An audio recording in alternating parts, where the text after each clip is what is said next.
The Hungarian Prime Minister Viktor Orban crushes BLM. The Patriot Prime Minister had a thing or two to say about a number of Irish soccer players who kneeled at a game in Budapest. We're going to see for ourselves how the Hungarian fans reacted, why the Irish players are humiliated as a result, and how the amazing Prime Minister of Hungary continues to defend faith, family, and freedom. You are not going to want to miss this. Greetings, everyone. Dr. Steve here with you. Great to be with you. As always, we are your daily fake news antidote. As each and every day, we provide patriotic analysis to help you to think better so you can feel better in these crazy and turbulent times. So if you haven't done so, you know what to do. Make sure to smack that bell and subscribe. But before we jump into things here, let's give a huge shout out to the sponsor of this video, and that's our good friends over at Virtual Shield. Gang, if you're not using what's called a VPN or a virtual private network on your desktop, tablet, or mobile device while browsing the internet, then you really are exposing yourself to a lot of potential danger. But protecting yourself online has frankly never been easier. And to make it even better, Virtual Shield is offering our audience 30% off all VPN plans and all premium add-ons. So do not wait. This is a limited time offer. Click on that link in the description below and sign up for a free 30-day trial to Virtual Shield VPN today. All right, gang, let's dive right in here. The amazing Viktor Orban, the Patriot Prime Minister of Hungary,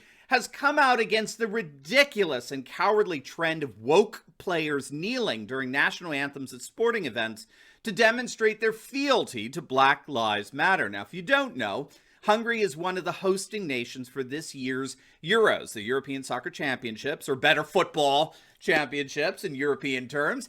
And so as part of the events leading up to the official start of the Euros, Hungary held an exhibition match, or a friendly, as they're called across the pond, between their soccer team and the Republic of Ireland. Now, unfortunately, a number of the players on the Irish team are woke.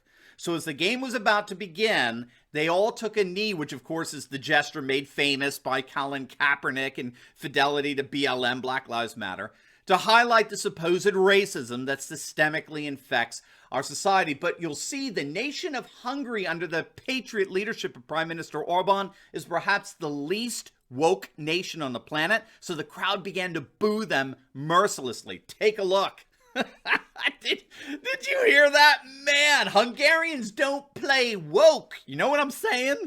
So, unfortunately for Ireland's team, not only were they humiliated on the world stage with an entire Budapest arena booing them and jeering them, but the manager of the Irish team, a fellow by the name of Stephen Keeney, he called the response by the fans, quote, incomprehensible.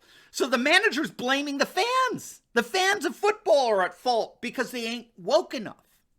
Now, this isn't the first time this has happened, with woke coaches so astonished that fans don't play their silly BLM game. You'll definitely want to check out a video that I did on the self-destructive nature of woke sports. I think it's a very important lesson on how the maxim "get woke, go broke" applies to sports. You may recall a similar incident in Frisco, Texas with the Major League Soccer, when the players for the FC Dallas and the Nashville SC teams took to the field just before the start of the game. They collectively together kneeled for the national anthem. But again, like Hungarians, Texans don't take too kindly to pampered professional athletes disrespecting and desecrating our national symbols while at the same time cashing in their plush paychecks. And so the Texas fans sure let them have it. The players got majorly booed throughout the national anthem. It was utterly humiliating for the players. And like what happened in Budapest, it was so humiliating that you actually had players slam their fans.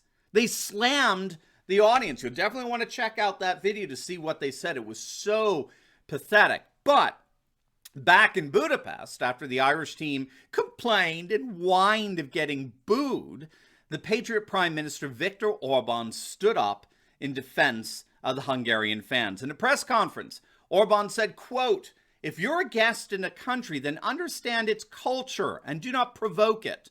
Do not provoke the host. We can only see this gesture system from our cultural vantage point as unintelligible, as provocation. The fans reacted the way those who were provoked usually react to provocation. They do not always choose the most elegant form of reaction, but we have to understand their reasons, and I agree with the fans." Awesome, right? Just like President Trump, Viktor Orban is standing up for faith, family, freedom, patriotism. He's a defender of culture, custom, and tradition, and he will not bend the knee to a cultural Marxist gesture that seeks to promote and promulgate a cultural Marxist agenda like that of BLM. Hungary's already experienced Marxism, thank you very much. They know the horrors of it, and they want nothing to do with it. And so, both the fans and their leader made it absolutely clear that BLM and its woke antics are not welcome in Hungary. Now, if you don't know Viktor Orban, he is one of the most important and impressive patriots on the world stage. A good video to check out to get a sense of just how impressive Orban is a video that I did on Orban's call on fellow patriot nations like Poland to leave the European Union and build a European Christian democratic movement across the continent. It's an awesome video. We look at what Prime Minister Orban is proposing and what it all means for the continued transformation of Europe into a post-globalist, nationalist, populist political order. You're going to absolutely love that video.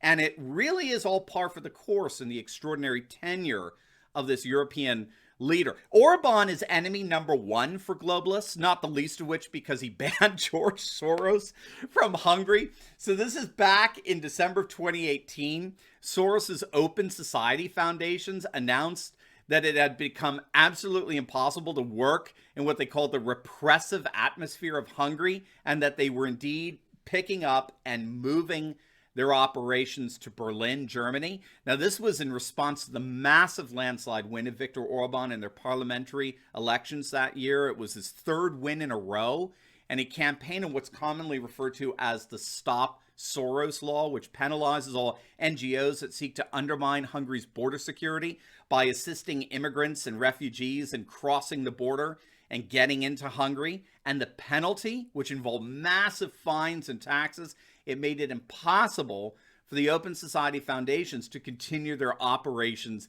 in Hungary.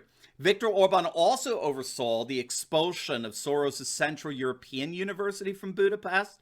So the Hungarian government refused to grant accreditation to the university, which then forced them to close their doors and leave Hungary altogether. In fact, you're going to love a video I did on all the different countries that George Soros has been banned from. It's absolutely going to make your day. But of course, Hungary was one of the first to officially ban him.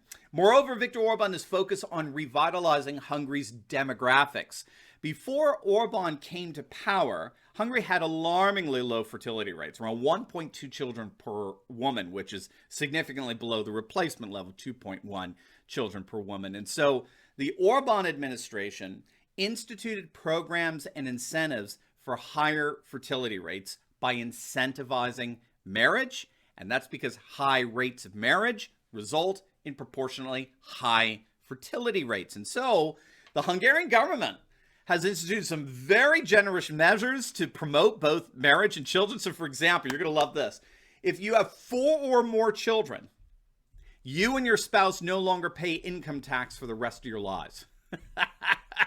What do you think of that? And we now have data on these policies. We get to see now how such incentives are actually working. As of January of last year, Hungary saw an increase in nearly 10% more births and an increase of almost 100% more marriages.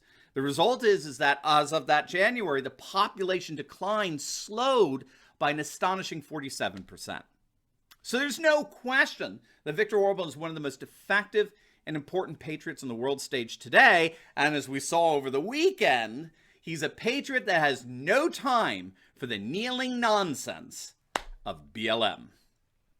Now, before you go, you will definitely want to check out a video I just uploaded on Russian President Vladimir Putin accusing Biden of persecuting Trump supporters ahead of their summit on Wednesday. You're not going to want to miss that. Well, it's over here, so make sure to click on the link below, and I'll see you over there. God bless.